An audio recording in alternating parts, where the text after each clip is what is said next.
Training Camp Live. It is Friday, which means our first week is in the books. Julie Donaldson, Santana Moss. I mean, we're up and running. It's Friday. Khaki Friday. What is it called? Khaki Friday? Casual Friday. No, khaki Are you wearing Friday. khakis? Yeah, I've never seen you in job. khakis. I had a job one time before football, and they had Khaki Friday. I'll say I don't think I've ever seen you in khakis. I wore khakis every day, so it was like, oh, okay. Really? I'm not getting any special privileges. See, Tana and I have been working together for what, a good 6 years or more, I feel like, and Yep. I just learned something new. This is what you learn in training camp, that he's got a closet full of khakis. Oh, man. It is Friday. Training camp is going on. Practice is going on behind us. I know we came to you a little bit late. This was for a good reason. We had to, do a little spot pub up the organization on the Today Show. So we hope you caught that. There's a lot of exciting things going on with the Washington football team, and we are here to bring you everything that we can. It is time for the warm up. Beautiful day as well out here. So the deadline to opt out because of COVID was yesterday at 4 o'clock. 2 players from the Washington football team decided to do that. Around the league, 61 players decided to opt out. Josh Harvey-Clemens and Caleb Brantley. You talk about the impact that this has. And I mean, first and foremost, any player that decides to opt out, they have to make that decision that is best for them and for their families. If they are at risk, if anybody in their family is at risk, we respect that decision. But by them not being here, Santana, what is the impact on the team? Well, one of the things I can say, league-wise, that impact will be felt. A lot of teams are in better situations than others, so maybe not. But for us in particular, when you look at Josh and what he brought to the team last year, he was a guy that we can use with depth when it came to the linebacker position. But this year, we're in no need for depth. We have a room full of guys. But when it came down to what he did well, and it was special teams. So I'm sure that void would be missed, but that's why we draft guys, and that's why we bring guys in the offseason, so we can find out who can be the next guy to step up. I love that you said there's depth at linebacker, because typically that's been an area that's been a little bit of a weakness over the past few years. But look, you bring in a head coach that played linebacker, you bring in a defensive coordinator that played linebacker. You got to be certain that they're going to make sure that the linebacking core is beefed up and they do have depth. And really, as I think you go through COVID, depth is going to be pivotal, especially this year, because should players test positive as the season goes on, and you hope that that's not the case, you're going to need those extra bodies. Look, we wish them best throughout the season, but the guys are on the field working out, getting ready for the season to hopefully go off as planned. The big question, though, coming into this as well is, look, like, while the players are out there getting ready, are there going to be fans in the stands? It still has not been entirely decided. You're already seeing some teams like the Eagles a little bit ago, they just went ahead of it and said, we're not going to have fans no matter what.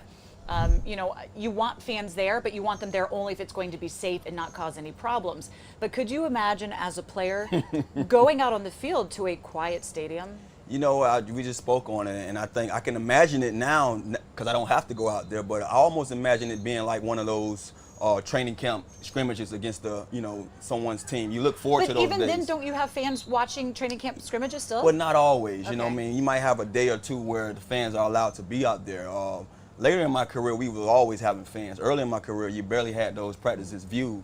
But like I said, fans play a pivotal role in what the outcome of the game can be, because you can get a player that does something or don't do anything because of a fan's reaction. And I'm watching it right now every night when I'm watching basketball. You have guys shooting balls that they didn't shoot in regular games because they know I don't have a fan. They're not going to get about heckled. booing me or saying some crap to me. So it's going to be very interesting to see how these guys go out there and handle their business. But as football players or any professional athlete, you have to go out there and handle your business at the end of the day.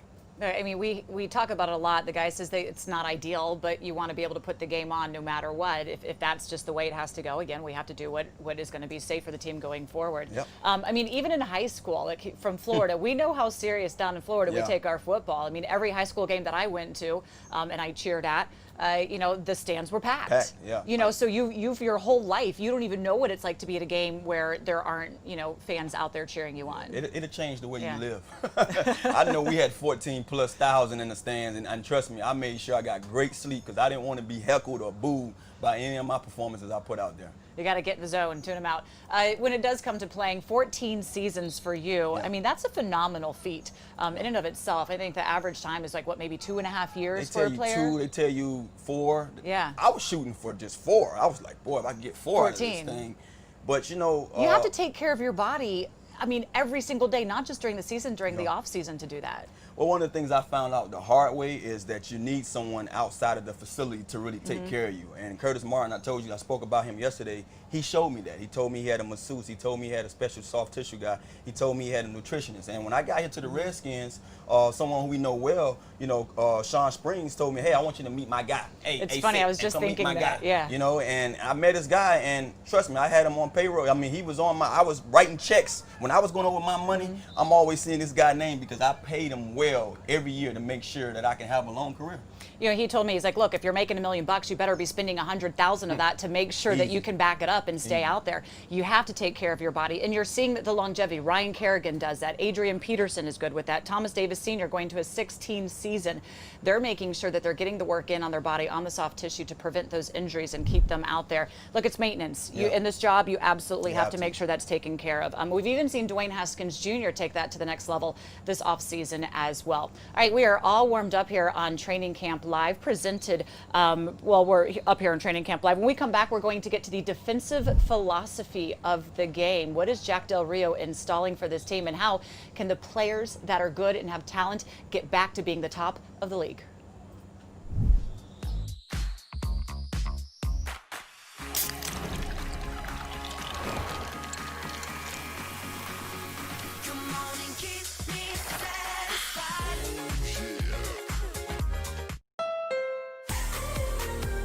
This summer, get back in the driver's seat. Your Honda dealer is open and ready to get you into a new Honda today. Like the versatile HR-V or the fun-to-drive CR-V. Visit the Honda Summer Clearance Event and get a great deal from Honda, KBB.com's 2020 Best Value Brand. Get a great deal on the CR-V at the Honda Summer Clearance Event today. A moment of joy, a source of inspiration, an act of kindness, an old friend, a new beginning, some welcome relief, or a cause for celebration. What's inside? Possibilities. What we deliver by delivering.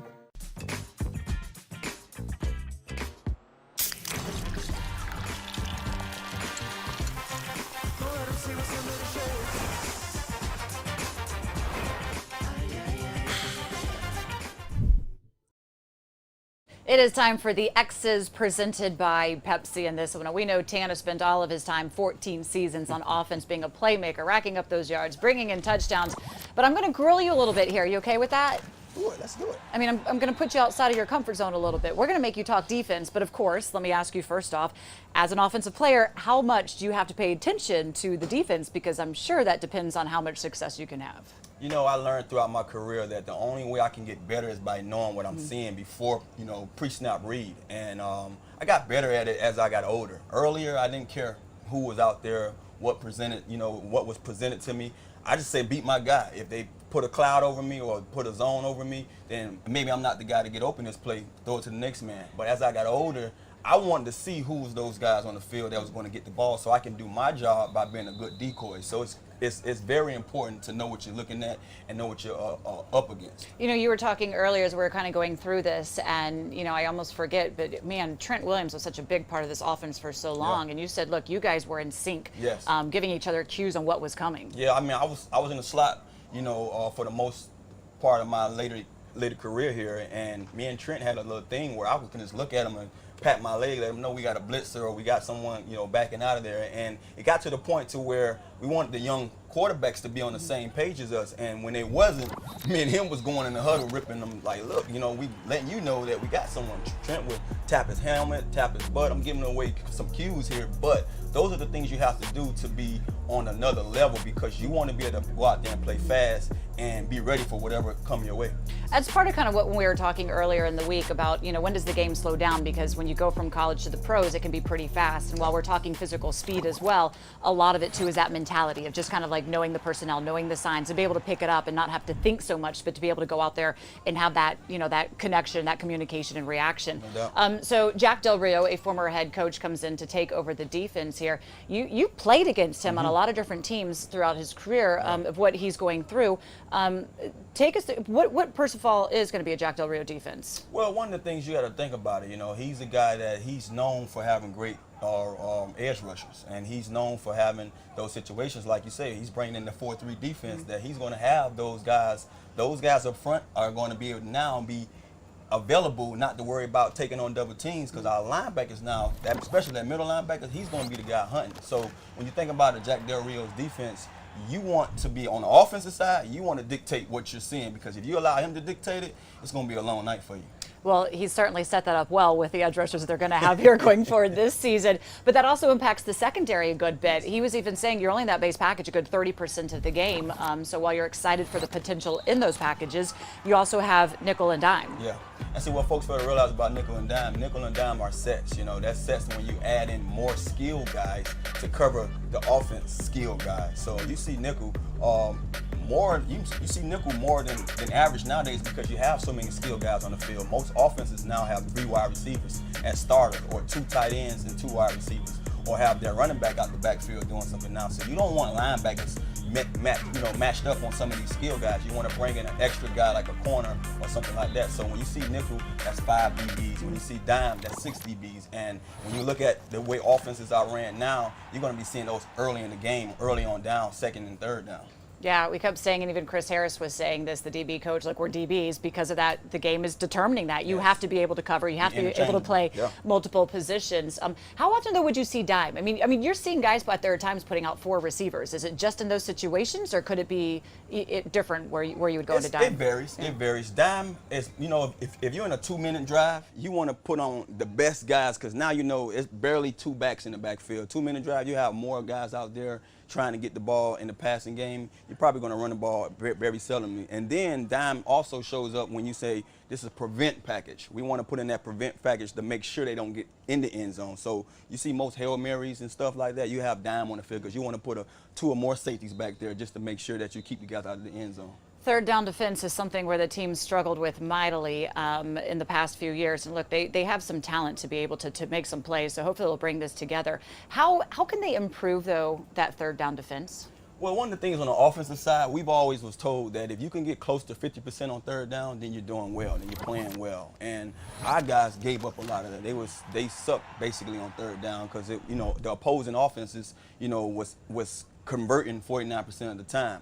I think the best way you can, defend that is by getting up the field, putting pressure on the quarterback and playing tight in the back end. I think this defense would allow us to do that. With the guys we have up front, and then the guys that we brought, we have some young defensive backs now that we can do things. And like how, Coach Harris said, these guys are going to be in situations where you can't just take advantage of a guy now because you think that he could only play one side. Now we're going to have guys lined up showing you that we want you to try to throw the ball at us, because we know what our pass rush is going to bring. And of course, you got to take care of first and second too. Force them at least try to make it third and long, if nothing else, right? It's a must. A part of that too is also when you get to fourth down. We'll get to that a little bit more when we come to offense.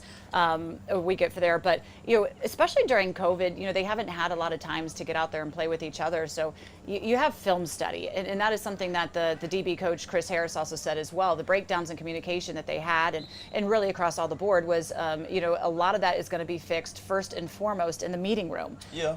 I mean, tape's obviously important. Is it any more important because of COVID, though, at all? Or is it just you got to study? You have to, one of the great things about being a professional athlete, you have to adjust and know how to adapt. When I looked at this COVID situation, thank God I don't have to be dealing with the circumstances of trying to be a player and being the caliber of player that I was. But I look at it like this. I remember a year when I was hurt throughout the whole entire offseason, and I couldn't do nothing but watch film. So what you do is take advantage of what you can do. And film studying right now is very high. All you can do is be ready and be prepared, especially with a new scheme, a new offense, and a new staff. You want to have everything down packed. So when they do opened up the gates, the floodgates for us to get out there on the field. You have everything mentally down. Now you can just go out there and do it physically. How do you, as like a kind of a leader in that room, kind of teach the younger guys how to watch film? Is there an adjustment for maybe what they? Okay, you got a story. It's hard because honestly, you have to come from that. You know, you have to come from that. You have to have it in your background. I mean, in college, thankfully, I had a receiver coach that made sure that we had 2 or 3 days a week by ourselves film study. He gave us tests, so you had to basically fill out that test, and the only way you can fill it out by studying. When I got out of his, tutoring or tutelage, I said to myself, screw that, I'm not going to watch film as a young guy. I was enjoying being a pro and, calling my own shots. But I found out, quickly, once those gears and stuff start leaving you, now it's time to watch film again. But thankfully that I waited, I lasted about 10 years before I started watching film. Really? I mean, it really Seriously? wasn't like, Are you ratting on yourself right now? I'm not ratting.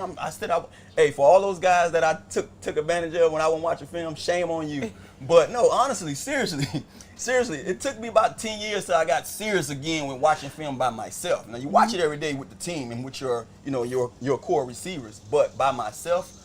Did it make a difference? I was a guy, I was superstitious. So I got to a point where I said, if I didn't do it last year, why do it this year? So, but it made a tremendous difference. I actually saw things better as a vet than I did when I was young. And I told myself then, I'm like, man, if I had paid attention a little more, maybe I had a couple more catches or yards, you know what I mean? But, hey, I didn't need it. I went out there and played well. All right, so since you brought it up, I have to ask you, what were your superstitions heading into a game? Well, since 10th grade, I listened to the same album from 10th grade to my last year. Which is? It was Outkast, ATLians. I had to have that going into the stadium every week. I put my left sock on first. I was going to ask you, was it right or left that you I've always had my Gatorade bottle with tape around it. Don't ask me why. You name it. I didn't want to wear knee pads. I had so many different things. I didn't wear a butt pad. I had to have the same shirt that I had on since high school. Did you wash it at least? Yeah, I washed okay, it. thank you. I couldn't deal with the stank stuff. Now I'm not that type of guy. But I ate the same thing before pregame. I had to have pasta and no meat sauce, just regular sauce, and I would have a chicken breast. And that was my fuel to go out there and do what I do. That's why I love cheating after the games because, I picked out. Well, we'll get to that soon coming up. I don't think I knew that about you, but now I know. Left sock first, right? Yeah. Okay. Always. I'm the complete opposite. I'm not superstitious If it at all. ain't broke, don't fix it. So do you still do that today? To this day. Yeah. To this day. Makes a difference? Don't pull All right, it. so when you have an off show, I'm going to know why. I'm going to blame it on There's something wrong. You got up on the wrong side of the bed and you put the right on first. We're going to be like, that's it, go home and do it right. Okay, when we come back, we did the X's, but we're going to get to the O's. Scott Turner's trying to install a new system. What is his approach to doing that? How well can they pick it up? And how much can the offense determine what happens on defense? This summer, it's time to get back outdoors. Your Honda dealer is open and ready to get you into a new Honda today.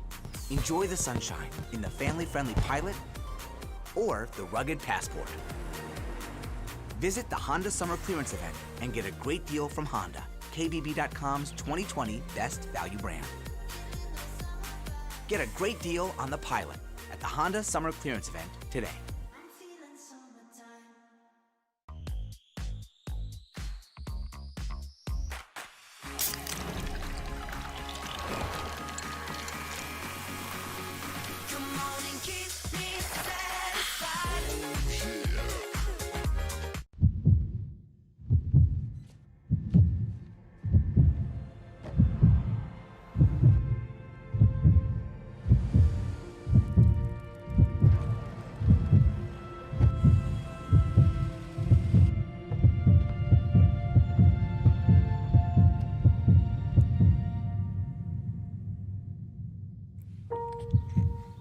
Miracles.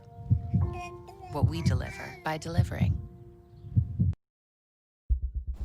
It is the O's presented by FedEx, getting a little bit into the wheelhouse. Keep talking about situational defense. Now we're talking about the situational offense. The first thing I kind of have to start with here, and it's because the team was dead last in the league and it was converting on third down, just how important that is. And if you want to know the team that was the best in third down offense and converting, Tell me. Kansas City. Of course, they go on to win the Super Bowl. Look, you have to be able to extend those drives. So they were dead last. What do they need to do to try and turn this around? Well, it's all about moving the chains, you know what I mean? And I think when it comes down to it, if our offense want to help our defense out, the defense don't want to be gas. You know, I hated watching our defense sitting out there on the line knowing that they have to come back in the game because the offense went 3 and out. So if you could continue to move the chains, change field position, and even if you don't score, you give that defense a chance to now we don't have to worry about our backs being against the wall and these guys having, you know, a closer distance to get, get 6. Always give your defense a chance to be able to defend for you, and you will have better games and better outings from both sides. You know, I feel like a lot of times, especially when they were at third down, it was like 3rd and long. Yeah, always. You know, I mean, they would get, a lot of times they would make some gains, then all of a sudden you see them having to take a lot of negative yards. And I mean, it's much harder, obviously, to convert, especially because we were talking about the nickel and dime packages to get those 3rd and long conversions. So is that as much as maybe just establishing the run, or is it really anything when you first get going in the 1st and 2nd? It's just being versatile. You got to know how to switch it up. One of the things that I found myself when I played in great offenses, if you take advantage of that first down, you always give yourself a chance to really have a shorter 2nd and 3rd down. And when you see yourself going backwards, then now you have to change the whole scheme of things. You know, most of that stuff is script. So you have a script and say, okay, when we get into our 3rd series, we're going to play with these first 10 plays. And if I lose yardage on 1st down, then we have to scrap that whole script and now make up plays that's going to allow us to get those yards back so we can have a closer distance to get that 1st down. Yeah, you got to get all those chunk yards out there, the 1st and 2nd, just try to eat it up. When it does come to 4th down, like Riverboat Ron, that's the nickname, right? He got Riverboat Ron because he decided to take some gambles on 4th down and not play it safe and go for it, and it worked. But as this game progresses, do you think it's easier to kind of, when you are in 4th down, to be able to convert? It varies. I mean, that's good and bad about going for it on 4th down. If you go for it a lot on 4th down, then that means you suck on offense and you're not putting. I love you keeping it real. You know, I mean, that's true. It's true. But when you riverboat run and you're making those plays on 4th down, keep it going, Ron. Let's get it. But you know, I found last year watching this team, we was 4 for 16 or 6 for 14 on 4th down. And it was pretty good. We had a pretty good percentage when it came down to comparing against our 3rd down outing. So you just want to make sure that you don't have yourself in too many of those situations. I understand when it's critical situations of the game where you just need points or you're trying to make sure that you can close the game out so you go for it. But you don't want to find yourself in that situation throughout the game, especially early in the game. Do players like it when you see the coach going for it? I mean, is it showing you sort of trust in what you're capable of doing? When you're feeling yourself, yeah. Especially quarterbacks. When a quarterback know I have a guy here that we're going to complete this pass or we're going to make this inches or, I hate it when it's 4th and inches and you say bring out the punt squad, and then it's 3rd and 6 and we're going to go for, the 4th and 6 and we're going to go for it. You're like, Coach, we had inches last time. So it messes with the psyche a little. It messes with the psyche a little, but as a player, you feel like, look, if we in great distance from the end zone that we can score, we got great field position, let's go for it. Our defense, let's bet on our defense, especially if you have a great defense behind you. Let's bet on our defense because it's just like punting the ball. Why take 3 when you know you can get 6 if you just get the 1st down? Yeah, so Scott Turner comes in here taking on his first full-time offensive coordinator position. Of course, we know his dad as well and kind of a little familiar with the system he's going to be putting in place. But when it does to come between that, we were chatting with him earlier in the week, and why don't you kind of just take us through how he said he plans on installing this offense? Situational place, right? He's like, you got to look at it like this. One of the things I learned about, installments of offense, the offensive coordinator and their staff, they're going through it while we're not even in the building. We get in here Wednesday and we get the script. And the script basically tells you we're going to have this particular offense that we're going to try to attack this team with. And that first day might be Wednesday. Wednesday normally is our first real day of practice. And so we might go through half of that script and say 1st down and special plays. And I'm just throwing out things right now. And Wednesday, that was Wednesday. Thursday might be 2nd and 3rd down and a few special plays. And by Friday, we're going to do some of the stuff we did on Wednesday, some of the stuff we did on Thursday, but we're going to practice a lot on our short yardage, and red zone. And then collectively, before we end practice, we're going to put in that 2-minute period because we have to practice that 4-minute period. And then you'll be able to decide by Saturday what you want to use and what you want to scrap for Sunday. All right, and then he says, then you just repeat. Yeah. And you go through it again until they get that. Again. When it comes to kind of like, for Dwayne Haskins Jr. learning this offense, what do you think is the best way for him to kind of try it and make sure that he picks it up and grasp it? Because that's a priority for them. I mean, people are asking who's going to get the time with all the snaps with the first team. It is Dwayne, because they need to get him ready to play. He is the starter going into this. It's his to lose. But you have to give it to a way that he's going to pick it up. And he does the work. He's a smart quarterback. But are there ways that they can kind of help him out, maybe protect him a little bit? Not give him too much of a load. One of the things I found hard for any quarterback, regardless of how old you are, I remember seeing Donovan McNabb get here in 2010, and they threw the book at him. And they were like, well, you're a great quarterback, learn it. And we was in games literally coming out of the huddle, whispering in each other's ears, you know what you got, you know what you got. And trust me, you can't win that way. Even though we put out good outings and made plays and scored points, the coaches got tired of seeing one player whispering another player ear and you telling somebody, and I was always that guy telling, hey man, you get over here, because I know where I have to go at. But you don't want to have that quarterback thinking too much, so you don't give him a full load, and you gradually see him progress, and you say, okay, I could give him more, I could feed him more, and that's what I think they're going to do with Haskins. So what are some of those packages or plays that they can put in to kind of make sure that this moves on the right way? Well, I don't know. I don't know the system right now to be able to tell you, but I think that, when it comes down to the different packages that presented, you're going to basically give him the offense. He sees the whole offense right now, but weekly, and especially right now, once you have 5 weeks to really, prepare. They didn't have an off season. They didn't have a mini camp. They didn't have OTAs. So you have 5 weeks to prepare. I'm pretty sure it's going to be almost like an appetizer. It's not going to be a main course meal yet. They're going to give him what he's familiar with, and then as he shows production and shows progress, then they say, okay, we'll give him more of the book. And from everything that they've been saying, even early on, that he was picking up quickly. They're testing him, quizzing him. He knows it. So that's really not any concern that Turner's ever had on Haskins by any stretch of the imagination going in here. But yeah, you don't have those preseason games to see how it's going to go. And that's what they're working on right here behind us, going through the walkthrough. They're going to be doing these walkthroughs until the 13th. That's the first day that they can actually put the helmets on. But we're talking a little bit about how, the defense and the offense and the schemes. How is it the offense can help the defense? Well, the way that the offense can help the defense is by, like I said before, moving the chains. You don't want the defense on the field, coming off the field, and just 2 plays later they're getting back up to get out there on the field. It's always important to move the chains and change the field position. The field position is always key. Most good coaches would tell you that at worst case, on this possession, I want 3 points. Because if you're getting 3 points, that means you had a nice drive and you put up some kind of points to either change the outing or pull away a little more from that team when it comes in the point system. But if you're a team that's lining up 3 and outs or getting a first down one series and have that defense back out there, you're giving that defense no chance to get that rest that they're going to need to be able to go out there and defend that territory. So you want to change the position at all costs. Last year doing all of our post-game shows, how many times were we looking at the numbers and the final numbers and we're like, man, time of possession. Yes, they would just get crushed in giving that up. And you'd see the defense getting down and trying to get water and taking their helmets off, and 2 seconds later it's like, no, you're back in, and you've seen the wear and tear that is taken, especially on that D-line that has to put out a lot of work there. You know what, speaking of time possession, that's why it's very important to have a nice run game. When you have the guys like Adrian Peterson and Geis and Love and all these guys that we're going to depend on and seeing to carry that load this year, it's great to know that, this staff coming from Carolina, they was able to do that well last year. So we kind of got on Jay a lot, last year about just being pass happy. And I'm not sure if it's something that he wanted to do. I think in certain situations that they went out there and lost a down or 2 by trying to pass the ball too early, and then they put them in a situation where they had to pass again to get out of that, grunt or whatever. So I think it's going to be very important to see our run game get established early so we can be able to counter off that with our pass game. Adrian won't argue against that. At all. None of them in that room will argue at that. Randy Jordan usually last season had the problem of how many touches can you go around when you have so many guys that want the ball. He said, well, if you're winning, there's always enough touches. Can the offense, though, depending on what the defense is doing, can the offense get stalled as well if the defense isn't playing well?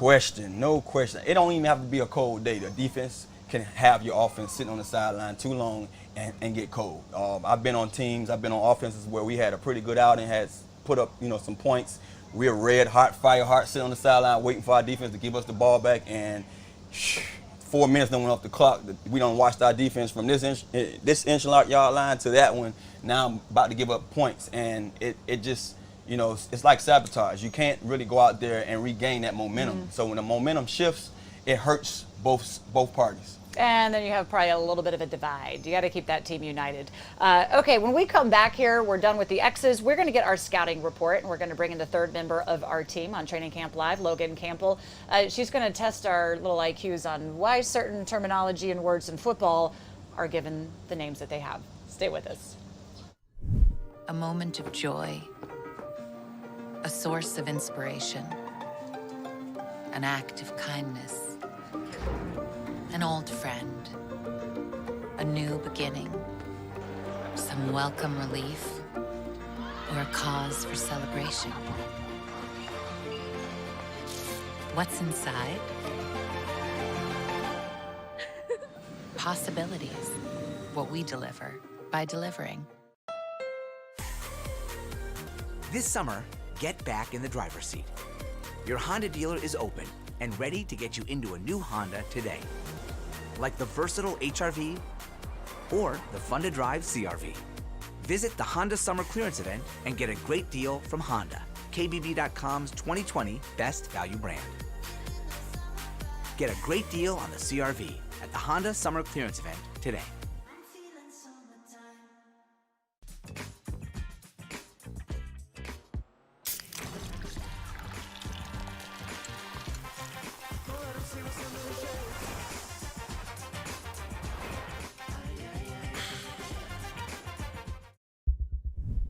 All right, I feel like we're getting a really good football lesson today. You know, we're making you work, teacher, coach. I feel like I'm playing already out here. That's great. I asked him earlier as we're watching the team go through warm-ups. First off, I could just sit back and you'd watch the back of my head the whole time, but that wouldn't be fair to you. You know, but it's fun. I said, do you miss being out there? Your answer was, Nope.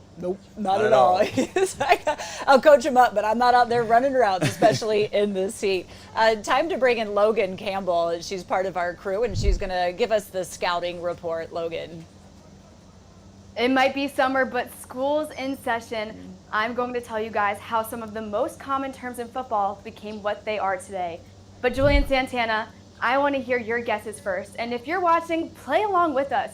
Tweet at us and let us know where you think that these names came from. Julie and Santana, are we ready? Yeah, let's go. Ready, let's get it. I'm a little nervous, though. Yeah. Well, the first one's actually with a you. little bit weird. Okay. So we're going to start off with a coffin corner. So this is when the punter kicks the ball and aims it in the corner inside the 5-yard line of the opponent's side. So where do we think that name came from? I thought it was just like the very back corner of the end zone, by the way. I'd never heard of Like it. it was like the very last spot, like that's the dead last spot you could actually catch the ball for a touchdown. That's kind of what I was thinking Did she it was. just say it was called It coffin? was coffin.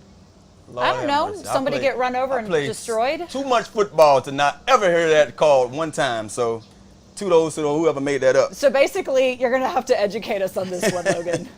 Yeah, I actually have never heard of this one either. But it came from back in the day in Victorian houses, they had a designated spot in the corner of the house where the coffins were placed. And that's all there is to this name.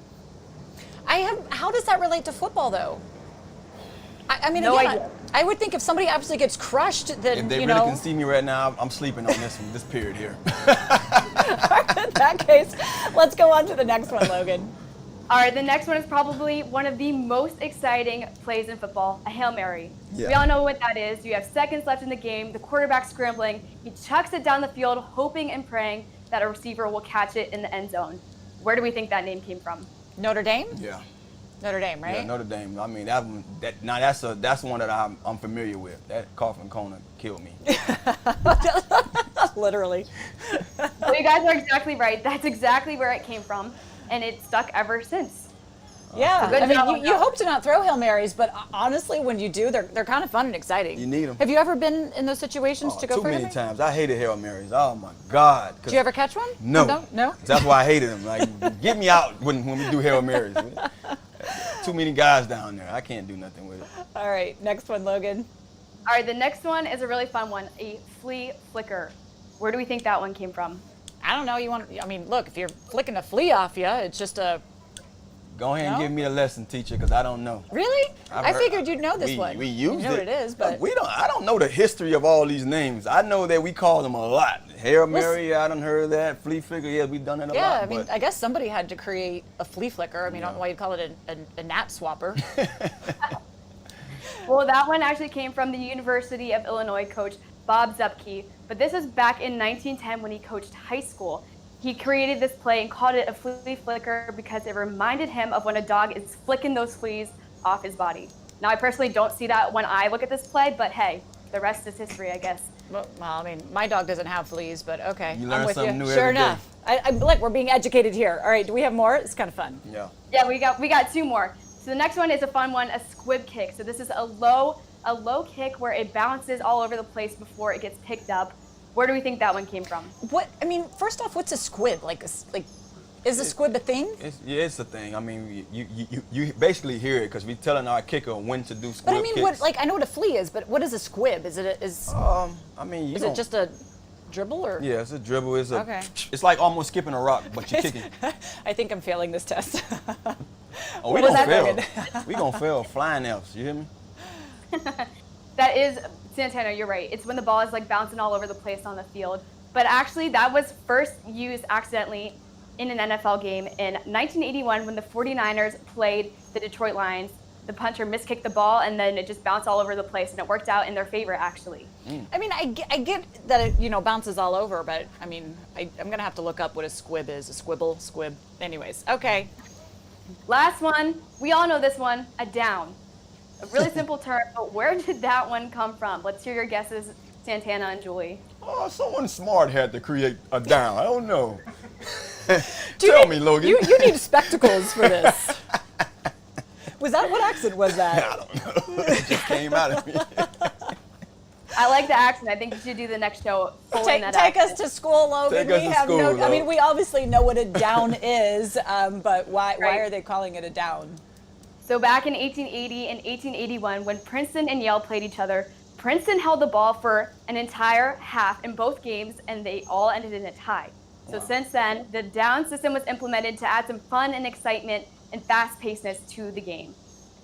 So that's all I have for you guys. I hope you guys learned. I learned a lot. Logan, doing all this. I just went to school for real. You just educated me. I appreciate that. So basically, out of all of those, we got one right. We both got the same one right. Yeah, that was the obvious one though. All the other stuff. Whew. And it's because Hey, we sent up a few prayers and they held I'm Mary. glad when we played football, we didn't have to know this to be great football players. I'm going to be Well, curious that's too. not bad.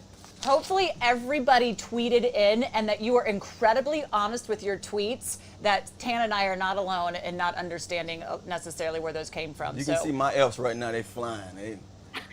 Yeah, Tana just wants to go back to the X's and O's. All right, Logan, appreciate you joining us. That was some good stuff. I don't think I ever really thought about the origin of a lot of those It's things. educational, and it's great to know where some of that stuff come from. But guess what? It just went in and out. Can I would just never tell remember. you, I'm just, I love the Victorian ages, but I am so glad we do not have coffins in houses anymore. I prefer to go and say my prayers and remember the past outside of the home. No doubt. Okay, when we come back, we are going to wrap up the show. There's going to be a couple of players going to be talking a little bit after practice. Practice should be wrapping up soon. It's going to be 10 o'clock every day for a little bit of while. Morgan Moses is going to be talking. Matt Ioannidis will tell you a little bit about what to expect from that.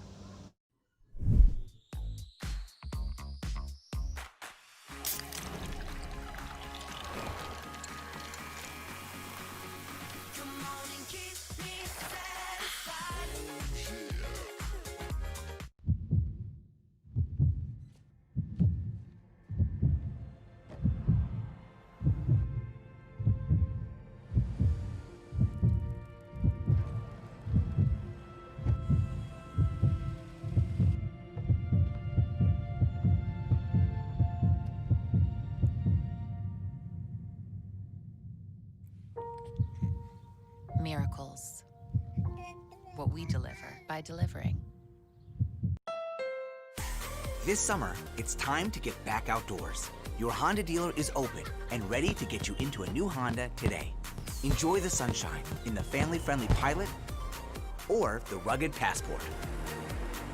Visit the Honda Summer Clearance Event and get a great deal from Honda, KBB.com's 2020 Best Value Brand. Get a great deal on the Pilot at the Honda Summer Clearance Event today. Friday, casual Friday, khaki Friday, if you want to Friday. wear khakis.